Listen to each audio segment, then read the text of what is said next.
Act 2. Time, the present. Place, a living room and apartment in New York City. A man in his late 50s and a woman around 40 years of age are watching the movie The Jazz Singer on television. From offstage can be heard Al Jolson singing My Mammy.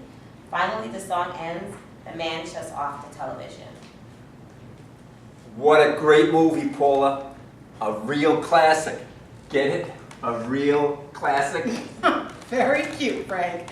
Yes, the movie does have its moments, but it seems so outdated. Outdated? Okay, some of the plot is corny and the acting staging, but the basic theme is timeless. Couldn't you just feel the tension when Jack had to choose between his job and his faith? That scene was so contrived, it almost made me laugh. There was nothing laughable about that scene. I must beg to differ with you. What was the problem? Wasn't it obvious? Get to the point. Al Jolson being in blackface. It was as if the movie was mocking blacks, and I don't think that's right. What was wrong with that? He was playing a minstrel, and at that time it was a very popular form of entertainment. And I don't think many blacks objected to that. I don't know about that.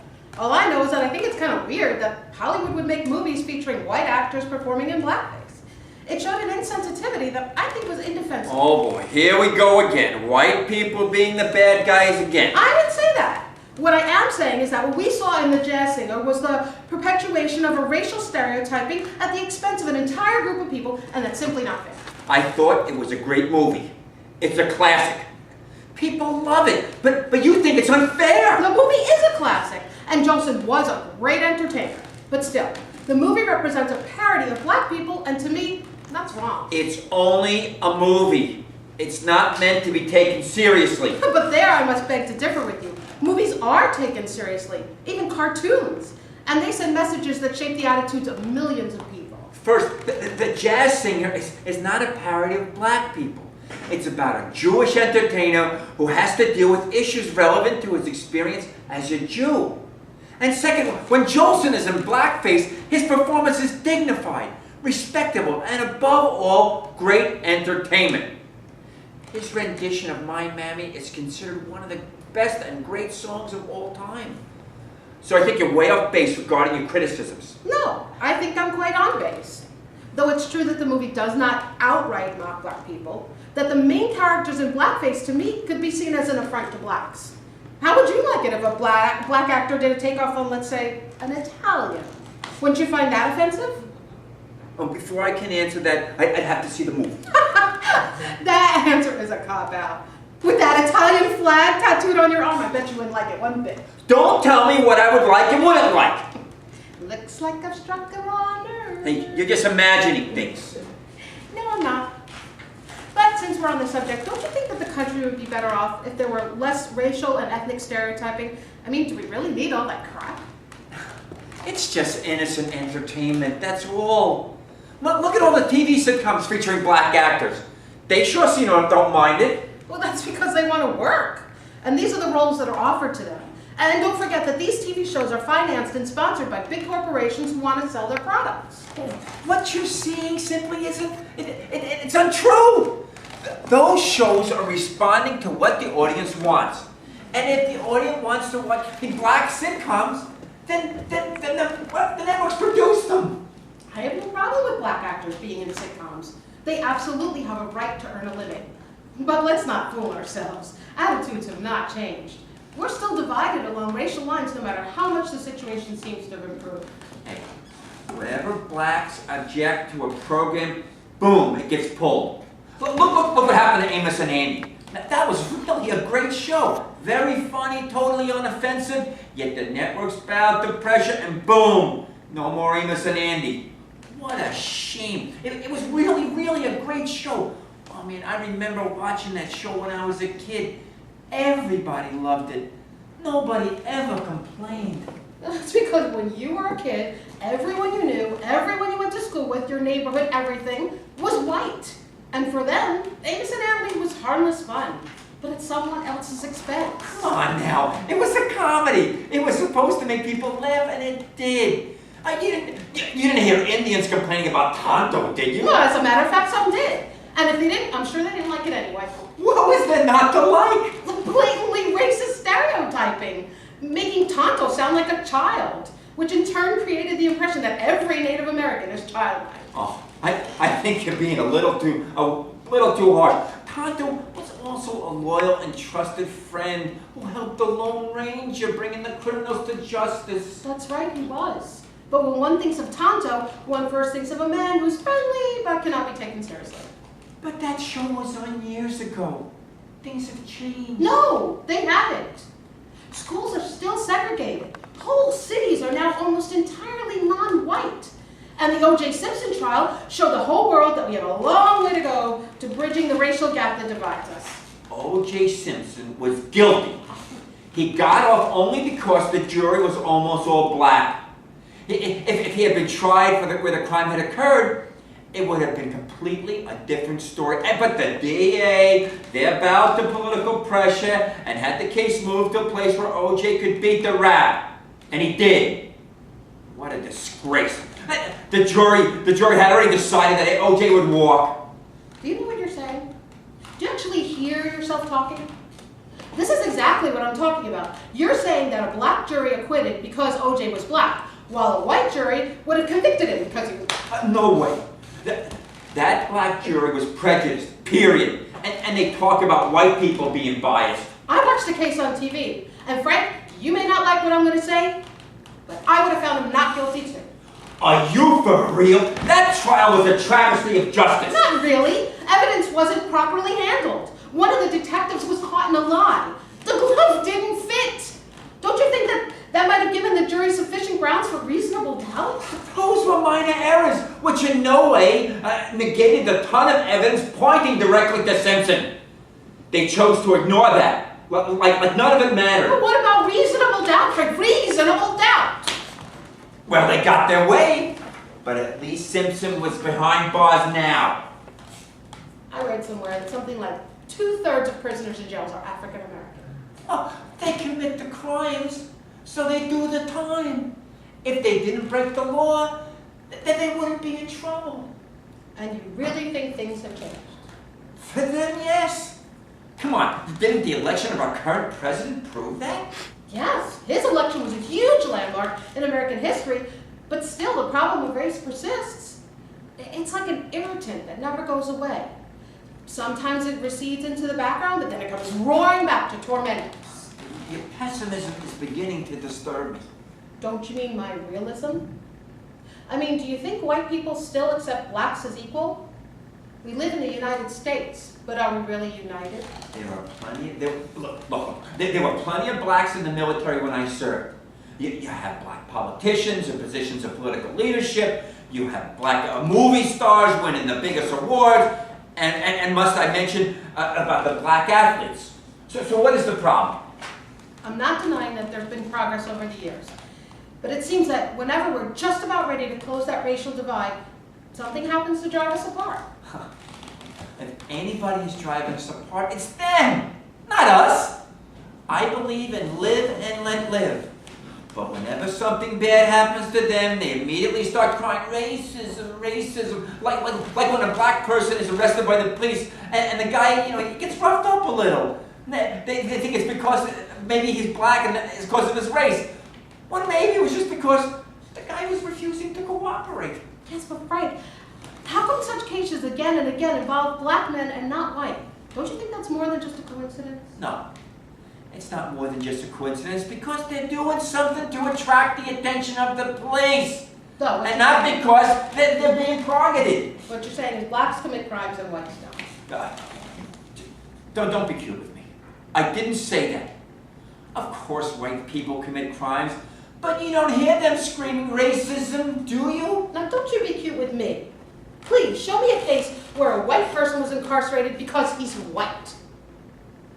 Racism is insidious. It's something that takes different forms. Sometimes it's hard to detect, but it's there. You're sounding a little paranoid. And you're not even black. I mean, are you black? No, I'm not black. What does that have to do with anything anyway? You sounded more and more like one of those white liberals who are on some kind of guilt trip over the alleged mistreatment of blacks and racial minorities. As if white people never had it tough. I'm just trying to explain why I think racism is still a huge problem in this country. Everything would be all right if everybody would just stop complaining and just live and let live. That's easy to say when you're not being profiled and labeled or stereotyped. But try being in the other guy or gal's shoes, and you might start singing a different song. I'm Italian, and Italians have been discriminated against too, but you don't hear us complaining, do you? I mean, look at the movies. We're portrayed as gangsters, shakedown artists, con men, and murderers. The scum of the earth. Being stereotyped is worse for racial minorities. Worse. From what I can see, most blacks seem to be doing quite well. At least as good as me, and some a lot better. But that doesn't mean they're immune from the effects of racism. What racism? They can buy houses wherever they want, work wherever they want, and what about affirmative action? Didn't that open up a lot of doors for them? It did. But that doesn't mean the problem has been solved. All it means is that some of the more glaring inequalities are finally being eliminated to a certain extent, and that a lot of that depends on the strength of the economy. But no matter what, blacks are still viewed differently than other groups, even though they're more prosperous now than in the past. Why are you sticking up for them? Because I believe in the American creed of life, liberty, and the pursuit of happiness, but for all, not just for some. Remember, this country was built by slaves who were brought here against their will.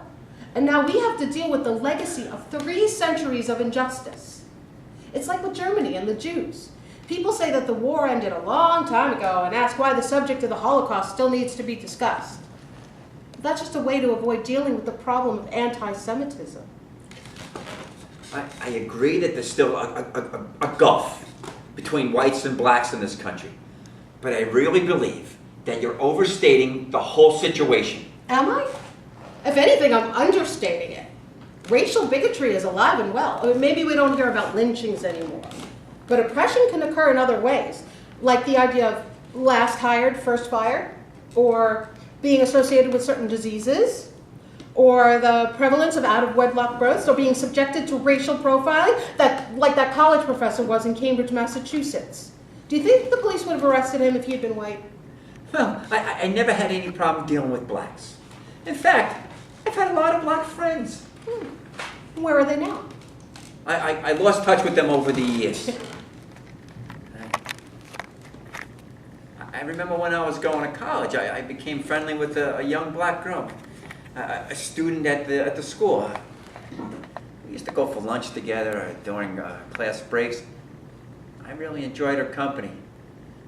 I was thinking about asking her out on a date, but I didn't. Then the following semester, our class schedules changed, and when we stopped running across each other, I lost touch with her, and sometimes I wonder whatever happened to her. You never told me about this before. It's too bad, though, because it seems that you liked her. Did she being black have anything to do with you not asking her out on a date? It probably did. At the time, if I brought him, a black girl to my mother, she would have fainted, and my friends would have been shocked. But that's the way I was conditioned, and I never tested the waters, and I've been single, ever since. What a shame. We all have stories like that, lost opportunities that come back to haunt us. I told you about that guy I was engaged to for 4 years. My parents didn't like that he wasn't Jewish and put a lot of pressure on me to end the relationship. And after 4 years, that's exactly what happened. It may have made my parents happy, but it left me with a huge, gaping, emotional donut hole that I just can't fill. It's terrible what we do to ourselves. Yes, it is. It's like in that movie West Side Story when Tony and Maria fall in love, and look what happens to them. Tragedy. That's what racism does. It kills. And there, the characters aren't even black, but the result's the same. But life goes on. And, we got to make the best of it. I know you're trying to be nice, but what you're saying is pure claptrap, a mere platitude. Of course we have to go on, but it still hurts. And if this is how I feel, then I can hardly imagine how a black person, any black person, must feel living in a society that so cruelly divides and alienates people. Sometimes I try to imagine myself being black. I wonder if people would treat me the same. I wonder if you would treat me the same. Come on, Paul. This is just speculation. I know, but let's say I was black. How would you feel about that? It wouldn't bother me a bit. Yeah, right. Yeah, with that girl you met in school, it did bother you. So why would it be any different now? Because maybe I'm a little bit older and a little bit wiser. More platitudes. Racism is a feeling, and that's something that just disappears with time. So what do you want me to say? Everything I say is wrong. So why even bother asking me? Because I'm trying to make a point. Which is? That racism is so deeply ingrained in us that no matter what we do, we can't get out from under it. First, speak for yourself. Second, you better move on to a different subject. You're beginning to depress me and yourself. Frank, what did I do? How could I let him go? I really cared about it. Cared. I wanted to marry him, have children with him. But everybody said, no, don't do it. You'll be miserable. And I believed them. What an idiot I was, an idiot. Paul, I want you to calm down. I know the feeling because I've been there myself. It's horrible. This is what racism does to you. What it did to me. It devastated me. My family thought they were doing right, but all they were doing was projecting their bigotry through me. They would say, Paula, you know he's not Jewish, and Paula, he's okay, but he's a boy. And Paula, we want you to meet a nice Jewish man, a doctor or a lawyer, not someone like him. He's not good enough for you. You see, racism is not just about skin color. Do you know that I haven't spoken to my mother in 6 months? Why? Because we're estranged. I can't talk to her. Because whenever I call her, all I hear are complaints about me, and I couldn't take it anymore. I really don't know what to tell you. Don't tell me anything. Just hold me. Be with me. And love me. Really love me. I don't want to be alone ever. Frank and Paula embrace and kiss passionately as the lights fade. End of Act 2.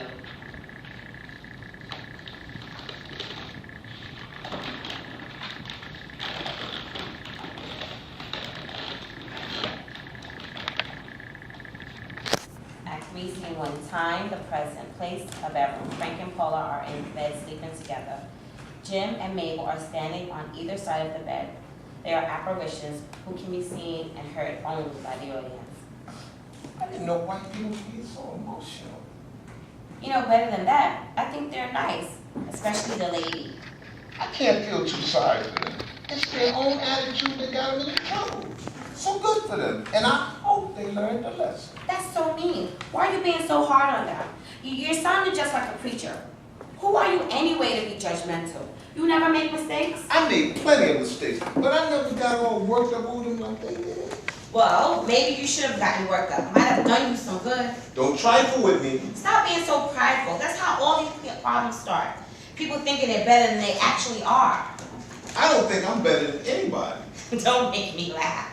I've seen you straying around like a big Tom turkey, trying to impress people. But you don't impress me.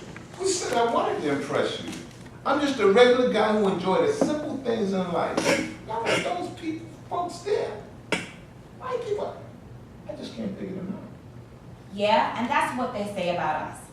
I would have thought things would have been different by now. Things are different. Look at the black movie stars, athletes, and politicians. They're famous, admired, and making millions of dollars. People respect them. No more being second-class citizens. Now we're in charge. They're just tokens. Just tokens. Put out there to pacify us, to make us think that things have changed. But it's all a charade. The system perpetrates itself and makes whatever accommodations it must to keep going. You watch. If our current president screws up just one time, he'll be chased out of town so fast that he won't even have time to pack his bags. And it wouldn't matter that he's the president. All people will think is that he's just another black man in trouble. It's that old double standard. Screw your double standards. The fact is we made it big time and now can cash in and live the American dream. Everything is money with you. Don't you know when you're being bought off? If they're willing to pay, I'll take the money. No problem. And you think things have changed. You are pathetic. Well, what am I supposed to think? 70 years ago, we was being treated like dirt and getting paid peanuts. At least now we're getting paid more money. But that money just buys you a headache. Because sooner or later you screw up and then the money disappears. And people say, you see, give them money, give them everything they want, and they still can't cut it. That's racism. No, it's not. That's just being stupid. Look, Jim, remember when you said that one day a black man would issue another Emancipation Proclamation? Well, that man arrived, and look what happened to him. He was shot just like Lincoln. And what about that man in Los Angeles when the police pulled him over for some traffic infraction, then beat him with clubs and kicked him viciously? You think that wasn't racism? I know, Mabel. Because we were there watching it, and I hated what I saw. And there's nothing I can do to help. Nothing. I know. But things really haven't changed all that much. But still there's hope. How can you still believe that? Because when I see those two good people and millions more just like them all across this country struggling with the same issues that we're struggling with, wanting to make our country a better place to live in, I can believe that better days are yet to come. Jim and Mabel exit. Paula wakes up, and then wakes up Frank. Frank kisses Paula. What is it, babe? I have the strangest feeling that somebody was in this room. I must have been dreaming. Guess you're right. Frank, What is it? I just want you to know that I love you. I love you too. Paula and Frank hug each other tightly. Jim and Mabel reappear and stand next to the bed, observing Paula and Frank. For God has commanded every lofty mountain be laid low, and that the age-old depths and gorge be filled to level ground. Where's that from? From the Bible, the book of Baruch, chapter 5, line 1 to 9. What does it mean? It means that there's still hope. Hallelujah! Hallelujah to you! Lights go out, end of Act 3, Scene 1. Lights go on. The stage is bare. Paula enters the stage. Paula sings. Stage, she faces the audience and sings. We're strangers to each other, but sometimes lovers too. We're all part of a rainbow with colors bright and true. We're people going places while time is rushing by. Gotta go on living, we laugh and sometimes cry. We get upset and angry and sometimes even fight. It's just a waste of effort in the thing that we call life. We're strangers to each other, but sometimes lovers too. We're all part of a rainbow with colors bright and true.